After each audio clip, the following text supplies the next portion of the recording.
see most people have come back, and now even Sue is back. So I think we can get started. And the next talk is by Mark Johnson, who has been really instrumental to help Gerger and I continue our cooperation for such a long distance, and who is going to talk about how do we develop a specialized social brain. Thank you. Thank you very much. Can you hear me through this microphone? Yes? Yes, that's good. Okay, well, first of all, thanks to George and Gergo, for inviting me to this wonderful conference, which is, not only a wonderful launch event, but I'm sure it's just the start of many great things to come in the future. Now, over the course of the next 2 days, you'll be hearing, quite a lot about behavioural and cognitive changes which take place, during infancy and childhood, and some of these are very impressive, remarkable, and surprising kinds of changes. But we also need to remember that, underlying or interacting in some way with these changes in behaviour and cognition are, equally dramatic changes in the underlying brain. So from birth, for example, to teenage years, there's something like a 3 or 4-fold increase in the total volume of the human brain. And work in my lab, over the past 25 years, really, has been to try and understand, if you can, the relationship between the developing brain and changes in behaviour and cognition, which are described, by those working in cognitive development. But the particular focus of my presentation today is going to be on the social brain, or what become called the social brain, or the social brain network. The social brain network is a region, is a network of brain regions. Where here I've just shown the cortical regions, and these are regions such as in light blue, underneath the base of the cortex here, but the now quite famous fusiform base area, an area which several labs have identified as being important or activated during face perception tasks, and then other regions such as one shown in yellow, which is called STS, or superior temporal sulcus, which has been associated with several different social cognitive and dynamic social stimuli kinds of presentations, and also parts of the frontal cortex and prefrontal cortex have also been implicated as part of this social brain network. So the question which I'd like to set out today is, how is it that we all end up with more or less having this specialized social brain network? What are the developmental factors and constraints which ensure that by adulthood most of us have this specialized social brain network? But before I turn to that more specific question, let me just take a step back and review 3 different perspectives or viewpoints which have been put forward on human functional brain development in general. The first of these viewpoints, I've termed here the maturational view, and this is the general sort of common sense, if you like, idea that as the brain develops postnatally, new parts of the brain would come online or mature, or the lights would be turned on, in a new room, if you like, of your hotel, right? Thus enabling the child to succeed in tasks where they previously failed. And this, kind of argument has quite commonly been made about, many aspects of both social and non-social development. For example, the prefrontal cortex, the part, behind your forehead, has commonly been implicated with various different kinds of social and non-social cognitive task changes. The second viewpoint I've termed here skill learning, and here the idea is that there are parallels which can be drawn, between work on perceptual and motor skill learning in adults and what's going on in the infant's brain. In some sense, you could say the challenge to the brain is equivalent when a baby learns to reach for an object for the very first time as when an adult learns to drive, right? The challenge to the brain might be equivalently difficult, and in some ways the thing the thing which the baby has to do most of all is to acquire new perceptual and motor skills. The third viewpoint I've termed here interactive specialization, and there are two parts to this idea. One part of it is that regions of cortex start off life fairly broadly tuned with broad response properties. So the face area wouldn't necessarily be a face area, but just respond to a whole variety of complex objects. The other part of it is that this specialization or tuning up process, which would occur during development, would occur through the interaction between different regions of cortex, between cortical and subcortical regions, and indeed, between the whole developing brain of the young infant and the external environment, or the external world. Now, going back to our social brain network, these three viewpoints, I think make different, kinds of predictions about how this social brain should develop. According to the maturational view, we might expect that, one or more of these cortical modules, would be online at birth, and then the story of the emerging social brain is basically a story of mapping out when different regions come online and how they might cause changes in social cognition, for example. So, for example, I think some authors have suggested that, advances in theory of mind might be due to the onset or functioning, after the first year of life, at least, in parts of the prefrontal cortex. According to this skill learning story, this isn't really a social brain network. Actually, it's a high-level perceptual skill network, which happens to be recruited for the purposes of social stimuli.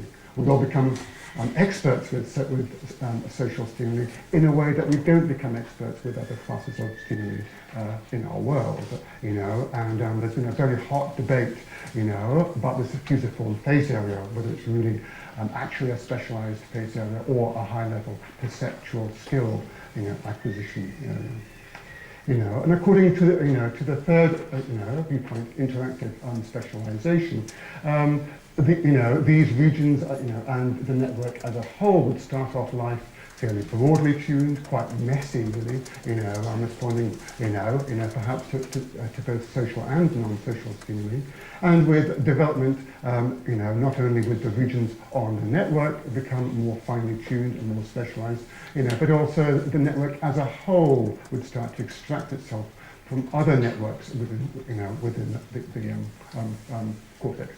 To sort of disentangle itself from the knotty mess that I think the brain might be early in life.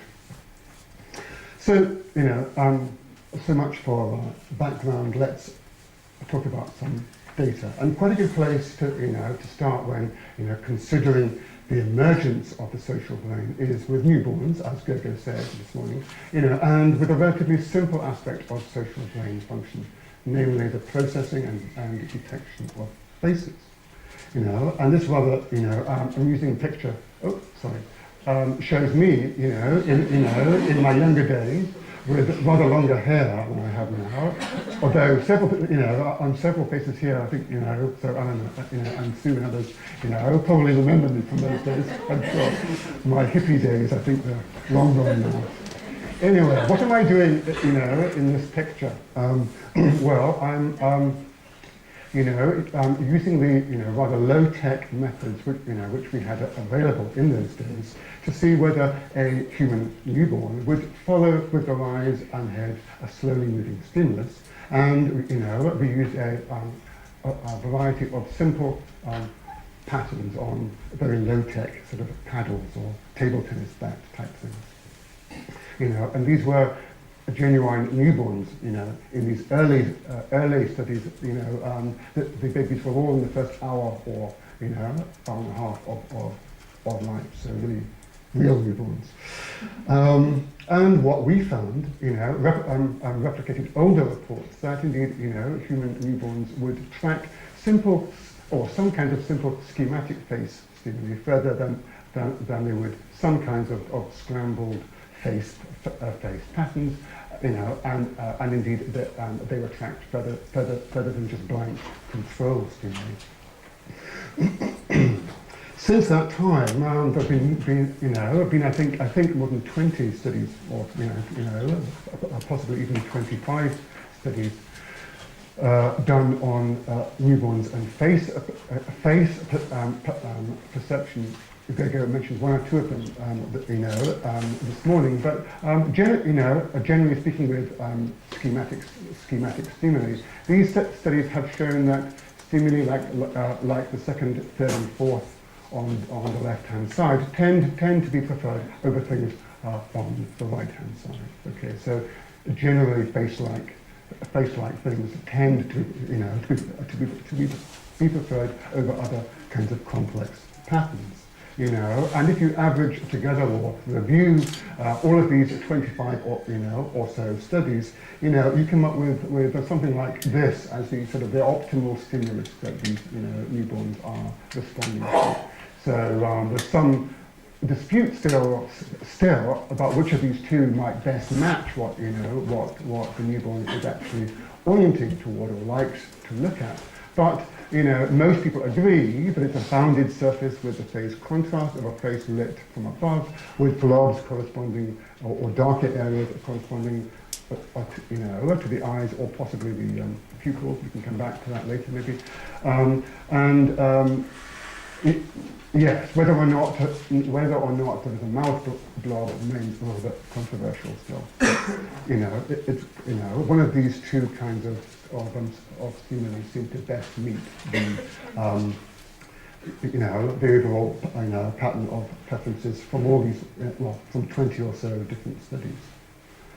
While all of this work's been going on, in babies, of course, the adult researchers have been very busy studying the neural basis of face perception in adults over the past 20 years. And what they've found is that in addition to the standard textbook cortical visual feed-forward pathways, these object and face recognition pathways, in addition to those, there is a primitive, what some people have termed quick and dirty face detection system, which is probably mediated through subcortical, fairly primitive kinds of brain circuits. It's fairly rapid. It's a faster detection system. It takes in very poor quality or coarse information, and it may modulate indeed the activity of this slower, more detailed cortical visual processing pathway. And if you, if you review all of the studies which have, on adults that have looked at the properties of this subcortical quick and dirty face pathway, you come up with very similar kinds of optimal stimuli. So I've suggested that this might be one and the same system, we're seeing in newborns, as we can still detect in adults. Okay. So to get back to our, to our question, what do newborns know about faces? Well, I think we can rule out at least very simple versions of the skill learning story. Newborns do seem to have some bias or tendency, that's at least sufficient to kickstart this specialization process. I'm suggesting to you that this is not due to this fusiform face area, so not due to a cortical module for face perception, but rather due to this primitive subcortical quick and dirty pathway, and I'm suggesting to you that that might be more consistent with the interactive specialization view than, than either the skill learning or the maturation view. But so far, we've only looked at one possible source of evidence or data.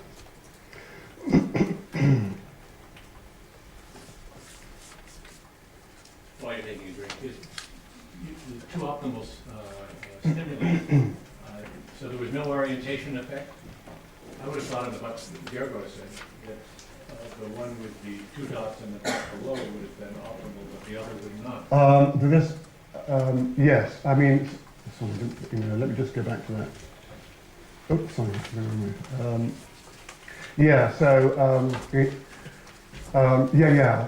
This depends on the spacing within the bounded surface, right? So if you were to invert this whole object, you would find this preferred, the upright, preferred, over the inverted. But if you crowd all of your blobs, into the upper half of the bounded surface, some people claim that you still get a strong difference. That's sort of controversial.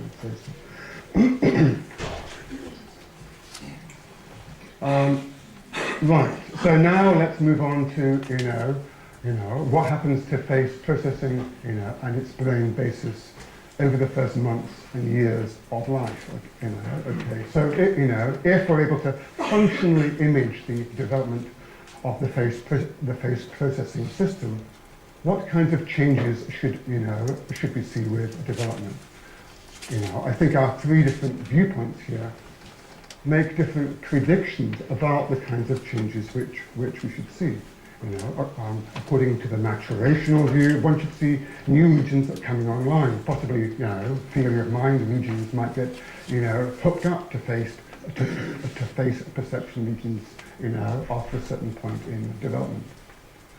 According to a skill learning view, where we should see dynamic changes consistent with the acquisition of a perceptual skill. And several authors have, argued that you see an anterior to posterior migration of activity, during perceptual and motor skill learning in adults. Maybe we'll see that in our babies also. And according to the interactive specialization view, we should see changes, consistent with the specialization or tuning up process. What kinds of changes would those be? Well, if we take two sort of theoretical blobs of cortex, okay, and they start off life in the newborn quite broadly tuned. So both of these blobs respond to faces, to coffee cups, to telephones, any complex visual object.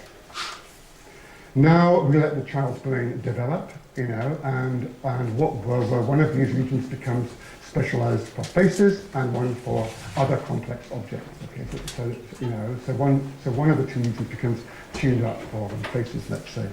Now we scan or functionally image the brain at the elder age, and we show faces to the child. Whereas previously both areas were activated by faces, now only one of the two areas, will be responsive or activated by faces. So a kind of flip side of specialization is localization, i.e. more focal patterns of cortical, activity. So this, at first sight anyway, this appears to be quite different from, from the addition of new areas, or rather we should be seeing the shrinkage of face areas over development. How can we begin to test these, kinds of complex and quite, abstract, ideas? Well, one way is to hire an outstanding fresh-faced postdoc from Budapest, who came to our lab 15 years ago to set up this new method. And this is a EEG technique here. And what this means is that through these passive sensors placed on the head, we can actually, record small voltage changes which occur as groups of neurons fire together spontaneously within the cortex. So one advantage, of this kind of method is that we can give essentially the same task to babies, children, and adults. They just have to sit there while they record activity, to spontaneous or stimulus evoked activity in their brains. And there have been several studies now, in fact, very many studies, concerned with one particular aspect, of the ERP response to complex visual stimuli. The details of these squiggly lines don't really matter today. It's just the take-home point is that in human adults there are highly stimulus-specific cortical responses to human upright faces, which are different from the cortical response, the evoked response to either monkey faces or inverted human or monkey faces.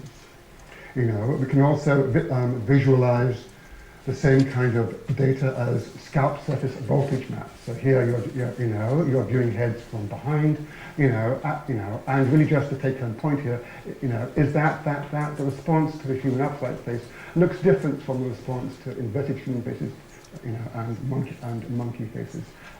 So there's this evidence for for unique cortical processing, if you like, or specialized, highly specialized cortical processing of human upright faces. Now we can use the same method and go and ask whether babies also show this unique or highly specialized response to human upright faces.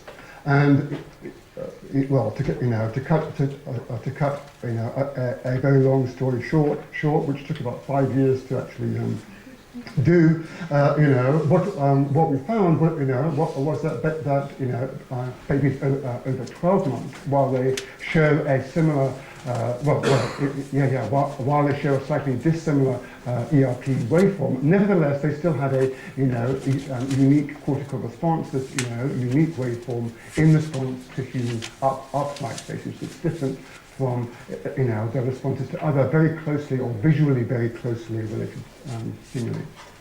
But when you come to look at infants of 6 months or less, here the responses are much more broadly tuned. So here you see the same cortical response to human upright faces and human inverted faces, and a much more similar response indeed to monkey faces. So this is some evidence, anyway, some preliminary evidence, if you like, for increasingly specialized or increasingly finely tuned cortical responses to faces during development. But using this method, we can't ask questions, about spatial localization very well for technical reasons which I won't go into. But there is a different method called functional MRI, which is much better for actually revealing the patterns of cortical activation which result from a given stimulus presentation. So here are some slices through the brain at roughly the height of the eyes. These are blobs of the eyes. Sort of seeing a slice through somebody's brain here. On the far left-hand side is the adult data. This comes from a study, now fairly old study, I suppose, done by Joan Stiles and colleagues in San Diego. And what they did was a relatively simple face matching task. And what you can see here is this nice activation of the FFAs, this fusiform face area. It's actually more on the right-hand side than on the left-hand side. For some reason, MRI people, like to switch left with the right, but that's another story. But this is on the right-hand side, and in most group studies, most studies done with groups of adults, they've always found, a right FFA bias. Most of us tend to, to activate our right FFA more.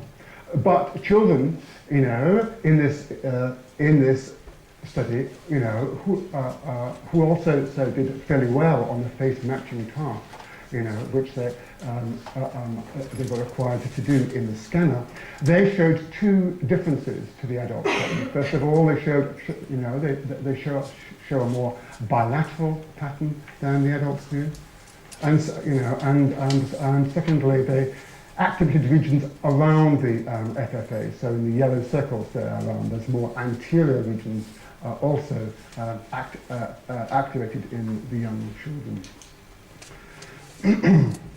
So this is further evidence, consistent with, with this idea that face-sensitive cortex might, actually shrink or become more focal with development. We're not seeing the addition of any new areas in face, in face perception here. At least in this very simple face matching task, we're seeing a shrinkage of the face-sensitive cortex.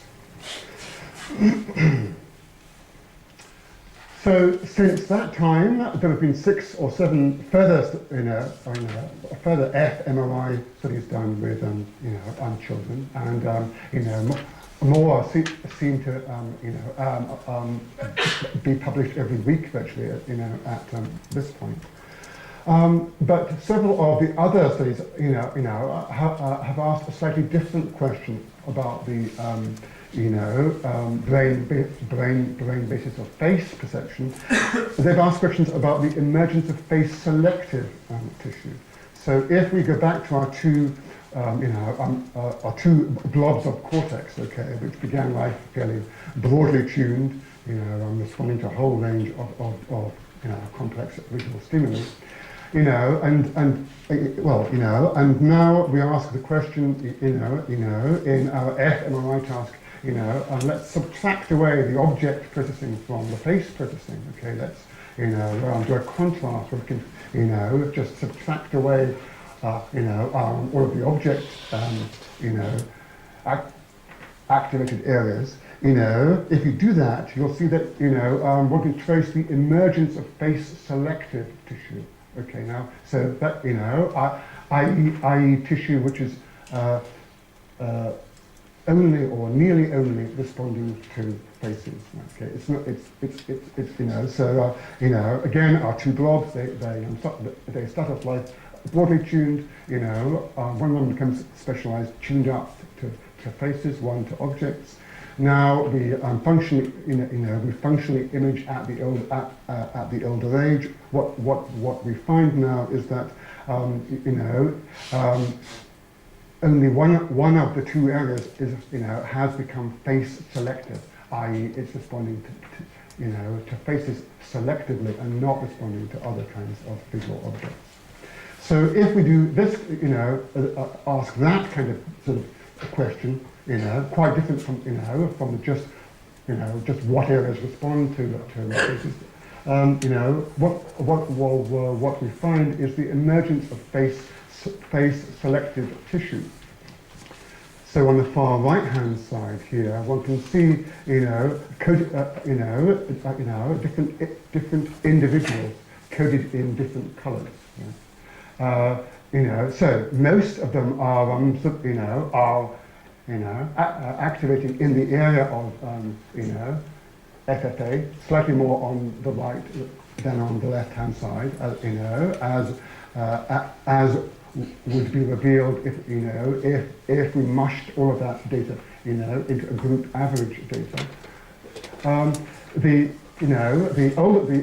older children over 10 also show several individuals with quite strong and quite extensive areas of face selective cortex, but only a few of the younger children showed any face selective cortex, and those that did, there were quite small fragmentary little areas. So building on, on this kind of work, a PhD student, at CBCD, called Catherine Cohen-Kadosh, decided to ask two further questions, about the, emergence of the brain basis of face perception. The first of these questions was how task dependent these patterns of face activation are. So far most of the fMRI studies have simply involved passive viewing or some relatively simple single task to be done with faces. She was interested in seeing whether if you change the type of task which has to be done with faces, whether the brain activation patterns might change. The second question which she was interested in was to trace the early emergence of the network of regions that supports face processing. We know from other studies, many other studies now, that it's not just the FFA that's engaged in face perception tasks, but rather a whole network of different regions. And Jim Haxby, for example, has identified a core face network, which is a subpart of the overall social brain network. So Catherine did a study where subjects sat there in the scanner and were presented with a range of faces that changed in different ways. So they either changed identity, expression or gaze, in a pseudo-random sort of way. So they're continually being presented, and then she had blocks of trials where subjects had to either make judgments about identity, expression, or gaze. But note, they're still seeing exactly the same stimuli. So let's say the same stimuli are changing, in the same way. It's just a task that's changing, in these studies. One of the things she's, that she found for adults was that the, activation of some of these regions, like the, FFA, for example, was modulated by task demands, whereas that wasn't the case for our children. Catherine also did what's been called a DCM analysis, which I won't go into the details of, but this is just a way to ask how functionally strong are the functional links, between different regions of cortex, right? Okay, and on the right-hand side shows the, adult data, and this replicated previous work showing that there is indeed a core face network, i.e. there are three regions that seem to be, highly integrated or linked up, whenever you're engaged in face perception tasks. That was the FFA, the STS, which I mentioned right at the start of my talk, and this third region called IOG here, which is just a sort of a visual cortical area that seems to also respond quite a lot to faces. She found that there were indeed strong functional links between these areas during face perception tasks. So they activate and deactivate together. But interestingly, the precise task that the subject was asked to do with these face stimuli modulated the relative strength of these functional links. Okay, so in adults, as you change the task that you're engaged in, some part of your brain helps to modulate the relative strength of links, between these parts of the core face network. In children, we saw quite different, results. Even in our older children, so they're about 10 years old. Here, what we found was much weaker functional links between the core face network, areas. There were still indeed,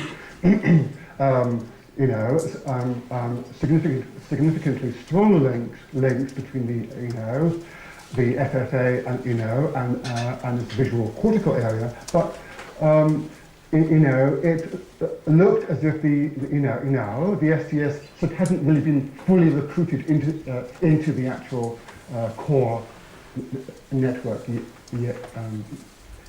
There was some evidence for co-activation of STS, but it wasn't significant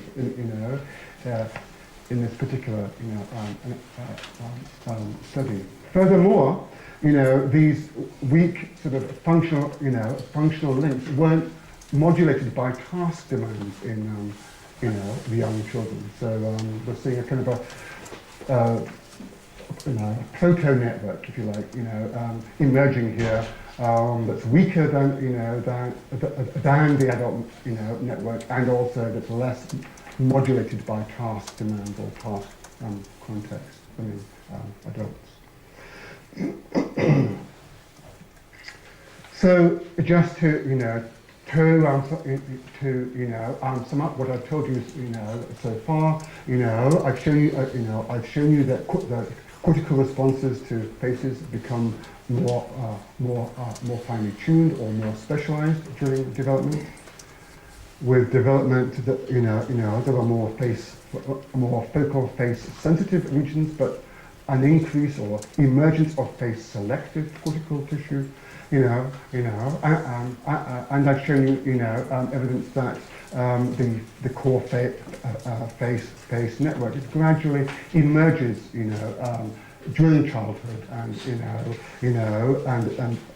and may even still be sort of not yet fully emerged and task sensitive, even at 10 years old. So, this is quite a long and delayed process.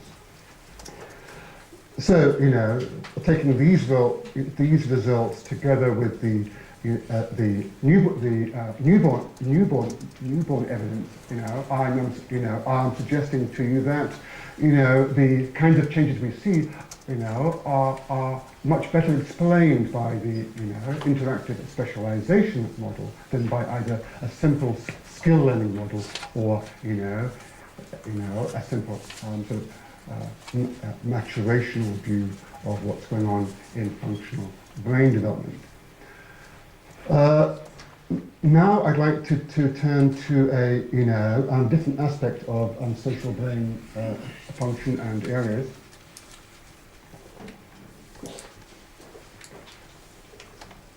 So far we've talked about this, FFA and its links, its links to, its functional links to STS. But now, I'd like to focus slightly more on, STS and some of the frontal and prefrontal, areas which have also been implicated in the social brain network. And most of this was, was actually covered by Gergo this morning. So, you'll see several quite, familiar studies at this point. Anyway, so as we heard from, from Gergo this morning, we've got two important functions of, eye gaze detection during development. That is the, ability to follow somebody else's gaze, to, direct your own attention to the same spatial location or same object and share attention with them. And there's also what, what Gergo talked about, eye contact or direct gaze. As depicted in this scene from a famous old film. you know, and as Gregor said this morning, we've done studies, where infants passively view faces, either with direct or averted gaze, and with Teresa Paroni, shown here, by the way, we found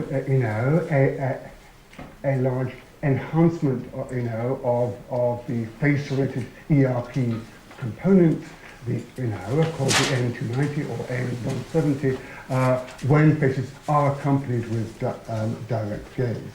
I think it was 4-month-old babies. You also heard from Gregor,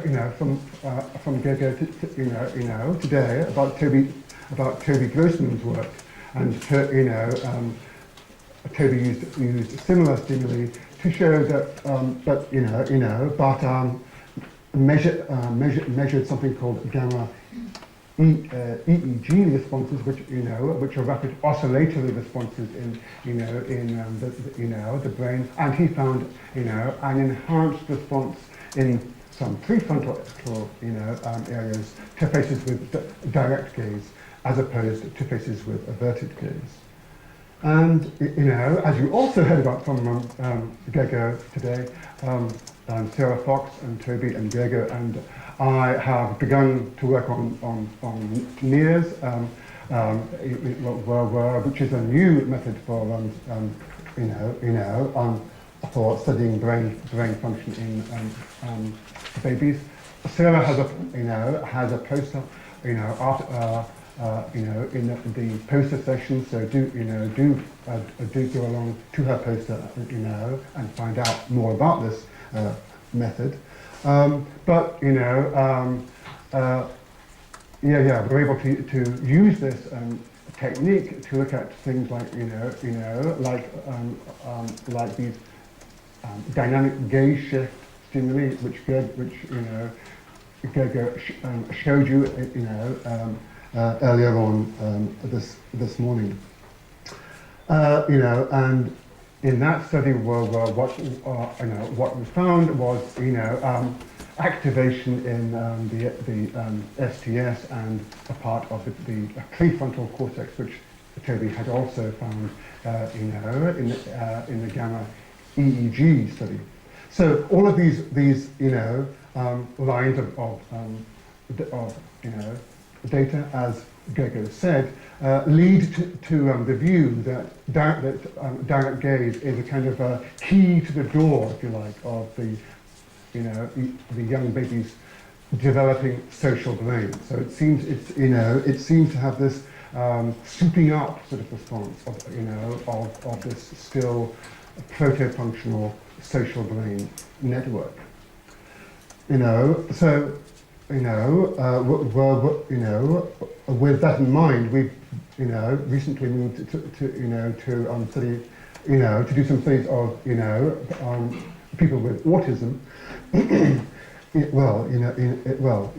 It's been known for some time that adults with autism appear to be less sensitive to direct gaze than typical adults, and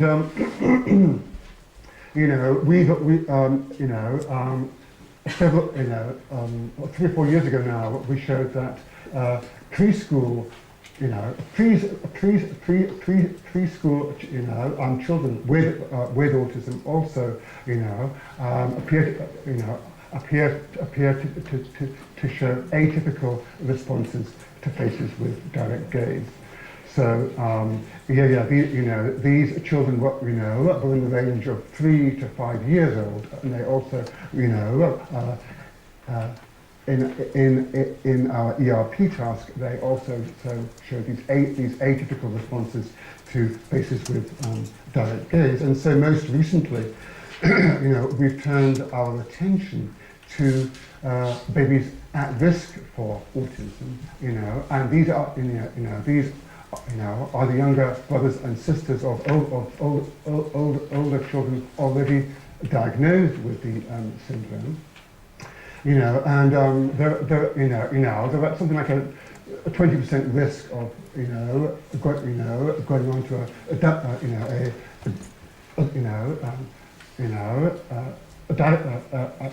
a diagnosis themselves when they're about 3 years old. And we've done a large-scale study now of these babies at risk, run by Mayada El Sabah, who's shown up there on the right-hand side, and we've done a whole range of both social and non-social tasks with these babies throughout the first 2 years of life. But I'm just I'm just going to talk about one of these studies here today, which is of course the direct gaze study. So these, at 6 to 10 months, these babies at risk for autism came into the lab, and where we gave them the direct gaze ERP task, which I showed you earlier, and what we found, was that as a group of babies, these babies at risk showed much less of a difference in their processing, between faces with direct gaze and faces with averted gaze. It's as if, as a group, some of these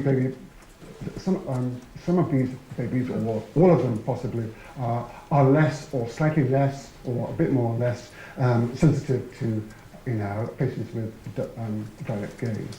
And most recently we found that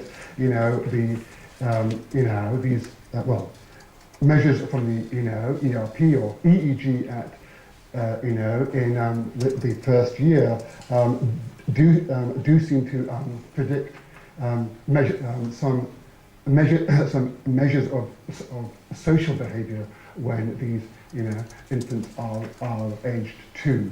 They're still not aged 3 yet, so we don't know about the outcome for these infants yet.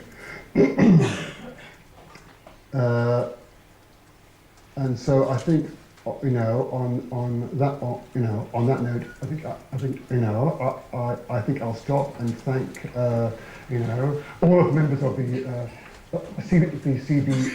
CD at Birkbeck, and of course the postdocs and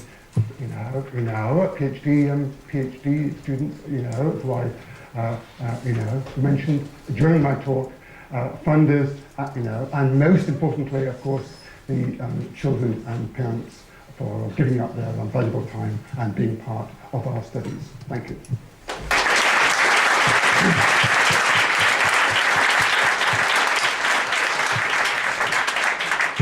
Thank you, Mark. Questions?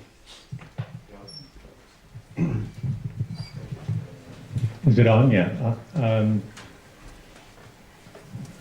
Many years ago, I did a study, it was a dissertation, and it had to do with smiling in response to facial orientation. And 2 things about it that might be relevant. One, plotting between 2 months and 6 months, the response of smile to an inline face grows very dramatically up through 3 months and then falls at 6 months.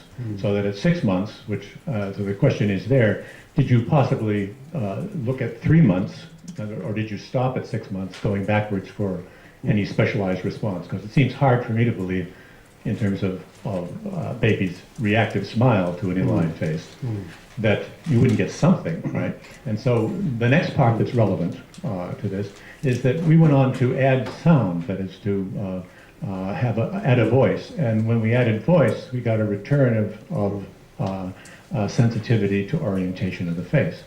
And the question is, in your case, in looking for sort of dynamic organization, have you, or would you ever wish to add in a context such as voicing or something like that. And what would you expect? That is it possible that you would find a different organizational scheme with the addition of some contextual texture? Yeah, thank you. That's a very good question. Yeah. So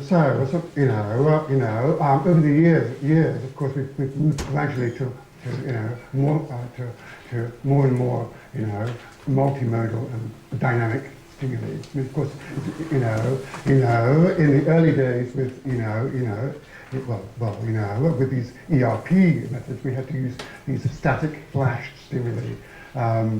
Now, with some of these new NEARs and these other techniques, we're able to actually use videos or even sometimes live real humans doing things, right? Clearly, the older work is based on the static pictures. We always had non-contingent sound with those stimuli because we didn't want to sort of mess up our visual ERPs with auditory signals, right? But it's definitely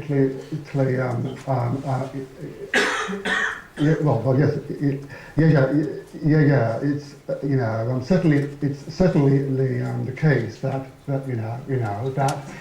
the more cues you use, the more the more information the baby has, then the more likely they are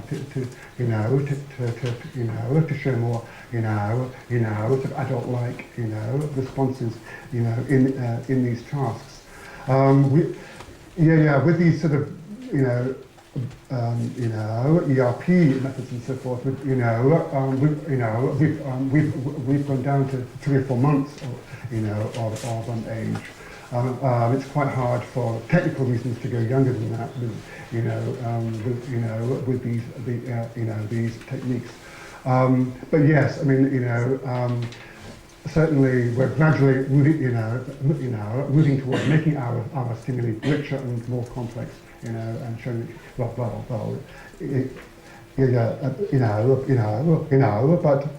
clearly, of course, we still want to disentangle visual responses from cross-modal responses. I mean, I'm trying to discover things about the emerging visual system. So I don't want to put too many cross-modal. Yeah, I was just afraid that you might miss sort of the organizational principle by we're being too pure with a single dimension of what was going on. And what was motivating us was the thought that the child was now progressively becoming sort of driven by a more complex situation, and that it was now smart, as it were, to keep track of when mom is talking. And this is now a significant context, whereas initially the child was zeroing in on orientation specifically. That is the most important thing to it, was how mom was coming in, changing diaper and so forth. It's just that it seems to me that it's, even if you were to find such a thing that I was proposing, you would still have your interactive specialization being what was going on, but the model of what was happening and the complexity of the model would increase.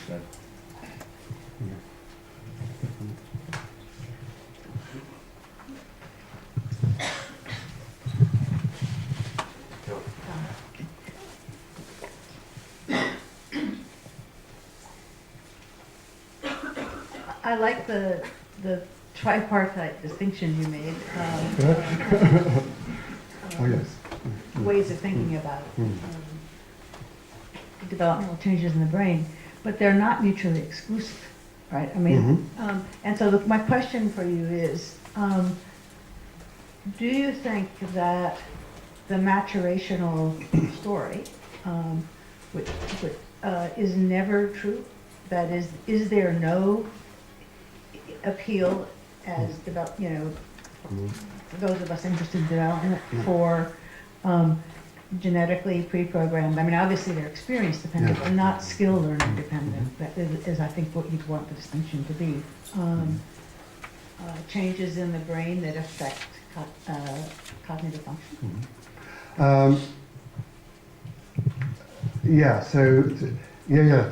So to take the first to the part first. I'm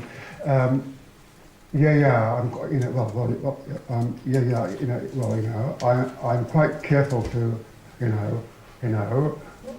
call these things, viewpoints or perspectives rather than theories, because I think there are kind of like frameworks. So there are testable areas around them, but there are many common areas of, between skill learning, for example, and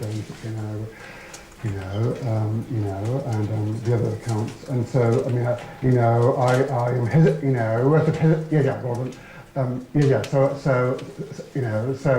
things that, that could differentiate these three frameworks, but there's an awful lot of data which two or three of them would make similar kinds of predictions. They lie somewhere between a theory and a framework. I haven't quite placed them there exactly. And then the second part of your question was. So the question is.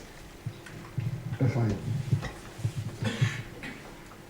Rather than seeing them as, it seems to me that there's different types of processes, right? There are different, there are different types of processes, and that it would be a mistake to be looking for one framework to think about developmental changes in the brain.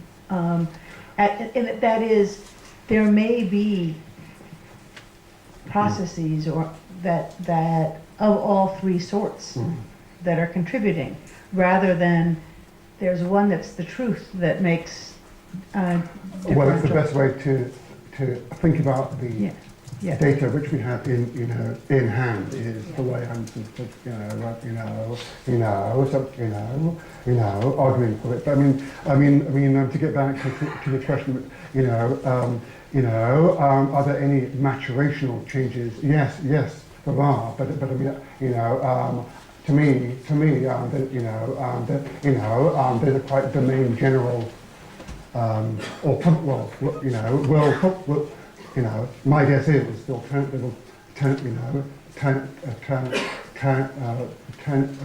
out to be quite gradual and domain general kinds of things. So synaptic pruning, or all of these sort of kind of fiber bundles becoming more and there are several sort of cases where there are general transitions in a brain and development, like toward the end of the first year, for example. There's some data now to indicate that you change the shift from short-range links and connections to longer-range, like, for example. So those kinds of changes will be partly, I think, maturational and partly shaped by experience as well. Last question. Okay, So then how do you think how to understand the difference between the development of face perception and gaze perception? So the two parts of your talk. So I think you are right. So the behavioral and the neuroimaging evidence suggests that face perception, especially in terms of identification, is a slowly developing system during the first year of life. But as you showed, gaze perception is very, very mature at 4 months of age. So is it a early maturing system, or it's a I'm not faster sure. happening specialization, or what? Why do we see this? Yes. Okay. Yeah. Yeah. So So So my view would be that sort of that one function of this the quick and dirty subcortical route is for direct gaze detection. If you view the blobs, the sort of the high contrast blobs close up, they might serve equally well as good eye detectors, right?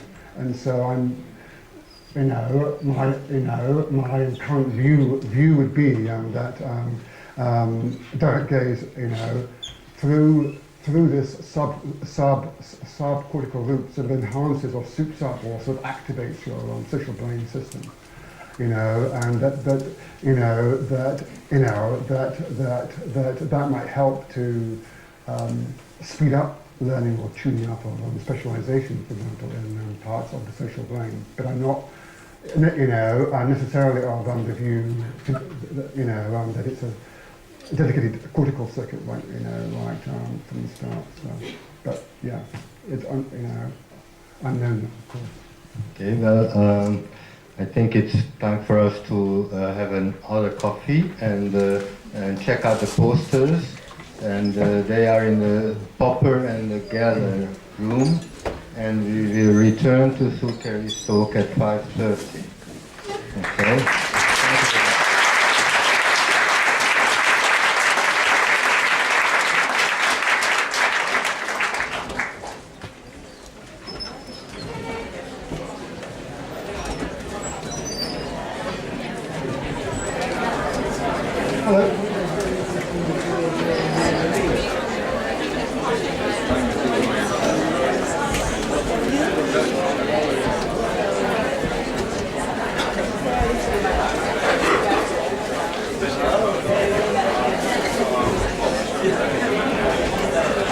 Understood szépen neked association between background and high